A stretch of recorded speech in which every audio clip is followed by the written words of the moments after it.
As a coach, I think the only way I could really define true success is winning a national championship, which is honestly kind of sad because I could win a national championship tomorrow, enjoy it for 2 days, and then be worried about how I'm going to win my next one. I think that's kind of like the devil about coaching, is even when you are on the top, which I haven't gotten there yet, believe me, I can only imagine that you rack your brain forevermore trying to figure out how you're going to stay there. Sometimes I can't help but think, like, you know, like Lambert won a national championship, like her 4 years here, like I want one too. And I guess it's a pressure, but you need some pressure sometimes. Like I think it drives us. I think whenever I see that ring on her finger, I'm like, I want one of those. A truly successful season, if you want to talk about lacrosse-wise, would be to win a national championship. Because ultimately, I want to get a ring. I want that bling. Yeah, I want to win a national championship. I hate it when we call ourselves a national championship winning team because it's been like 10 years since they won. We want to reach the standard, but sometimes we set it above like where we should be. That's that move that I've been trying to work with you for like years on, and you just got beat on it. Signing to go to Stonehill was the very best decision I ever made for myself. We never lost, really. You know, we won conference championships every year. We played for national titles. We won a national championship on our home field my senior year. It literally couldn't get any better than that. You know, I was an All-American. These are things that just never even entered my brain before that. I think I was 100% sure I didn't want to go into coaching. Every year, Mike Daly said he was leaving, pretty much every year. But close to when he actually left, I said to my father, I said, God, I would never want that job. And he said, what are you talking about? Why wouldn't you want that job? I'm like, those are pretty big shoes to fill, and I don't want to be the one to fill them. But then he said to me, well, what happens if somebody who's not even that good takes over and the program goes to hell? What would you ever do? At the end of the day, if you're winning, as much stuff gets muddled in the midst of it all, if you win, a lot of the bad stuff never really shows up. So it always seemed like it was a winning program and it was easy and it would stay that way forever. And I learned that lesson very quickly. I kind of thought the same thing, like, at Stonehill, we're gonna be awesome no matter what. And it's not that easy. It takes a lot more than that, and I had a lot to learn. This is what preseason looks like, you guys. The energy level was certainly better, and this is why we work on fundamentals for an hour every single day of preseason, is because you go through all these years and you're constantly looking at captains that you've seen before, and you're always like, maybe not even critiquing them, but being like, well, they did this, and I feel like we should do this. And now that we're finally here, it's like we have this opportunity to like show these girls like everything we've learned, and like we get to work with a coach who really does love the sport, and that's like the best part. It's really great that we get to be kind of at the top of this team, and they get to come to us with problems, and we just get to help them out, and because we have the experience too. Especially with the team that we have such a great opportunity this year. It makes it even more important to me to be a captain. Abby and Kayla add in. Coming from being a senior to a freshman is a lot of adjustment. You're used to being the hierarchy of the pyramid, and now you're back at the bottom as a freshman. So it's a lot of adjusting, but I mean, it's fun. It's definitely, our team is one that has a chemistry where, you know, it's not all about like the rankings if you're a senior, junior, sophomore, freshman. Like, we know our place as freshmen. It's definitely a different adjustment, and it's hard to get back into the swing of, you know, moving the nets and doing little things like that, but we definitely feel like just as equal as everyone else on the team. It's about successfully getting out of that double. Stonehill Lacrosse in one word is ridiculous. Our team is just out of their minds. They're out of their minds. If I could describe Stonehill Lacrosse in one word, I guess I would say rare.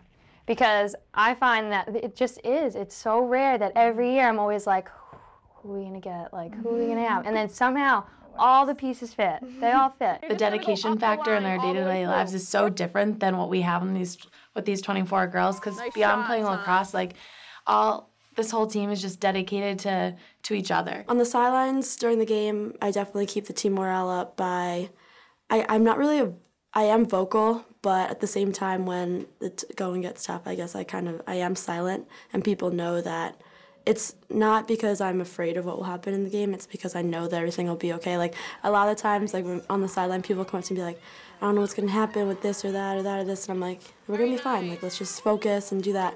But at the same time, when I want something done in the game, like, I have no problem screaming my head off. No. Just post up like this, turn, and you'll get a nice low shot.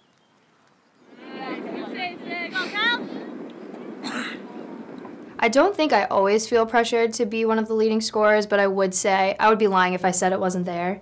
I think it's more of not being a leading scorer, it's just making sure that I'm always contributing. We come every day, we play every day, and we feel in shape, we feel good, our attack is good, our defense feels good. We want to play hard and the best we can every single game. I don't want our team to look back and say, we could have played harder, we could have done this, we could have done that against the team. Did you see Kayla down on that crease down there? She's an amazing crease roll. Like, if you're this person here, get out. There's like some sort of fight in you that's missing. So you need to work on, I'm hoping that it's because you're sick and you're just recovering and all, right, and I hope that that's it. Defenders, when you play a crease, how do you play it? Because why? You don't want them to get where? Inside, right? Goalie, what's the worst case scenario is what? You and a player inside. It doesn't matter how good your goalie is, if they shoot low, they're gonna score, okay?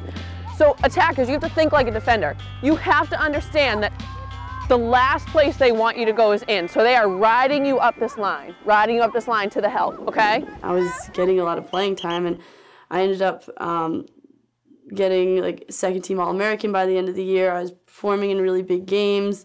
I wasn't performing as well as I would have wanted to in like the less difficult games, because I mean, like, I've got other issues. Like, I have trouble focusing through boring games when I'm not doing much.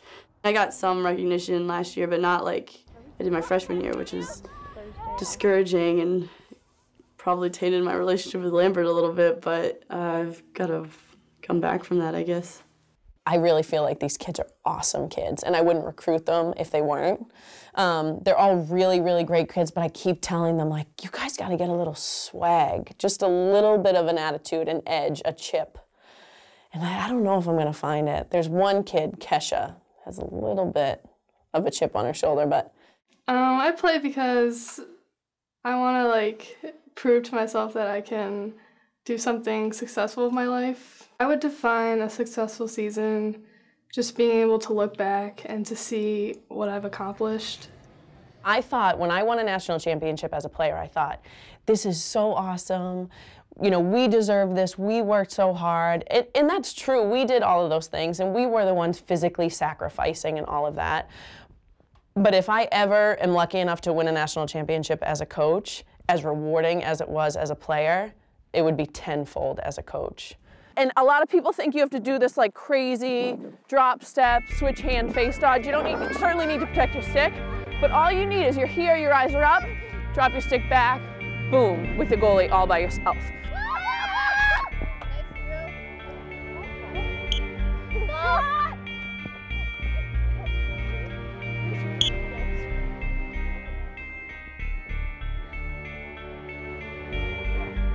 Pick up the pace here. Good, D, there you go. I was in practice and I was cutting to goal and my knee just kind of like locked inwards and I tore my ACL. Kesha's injury is a pretty huge hit, you know, because she's a midfielder. And we can make attackers defenders, we can make defenders attackers in a lot of ways, but you can't create a midfielder. You can't kind of create that endurance and that speed, and she plays excellent midfield defense. She's probably the best midfield defender that we have. Well, I didn't really want to show any weakness. I didn't want this to hold me back. I just wanted to be part of the team and to still like be able to cheer on my teammates even though I'm not on the field. If I could describe myself as a lacrosse player in one word, it would be passionate, I think. Being on the sideline and being hurt this season has really opened my eyes to how much I love lacrosse and how much I need it in my life. And it's like a good like outlet for me to really like get away from school, get away from like my problems and just to like play lacrosse.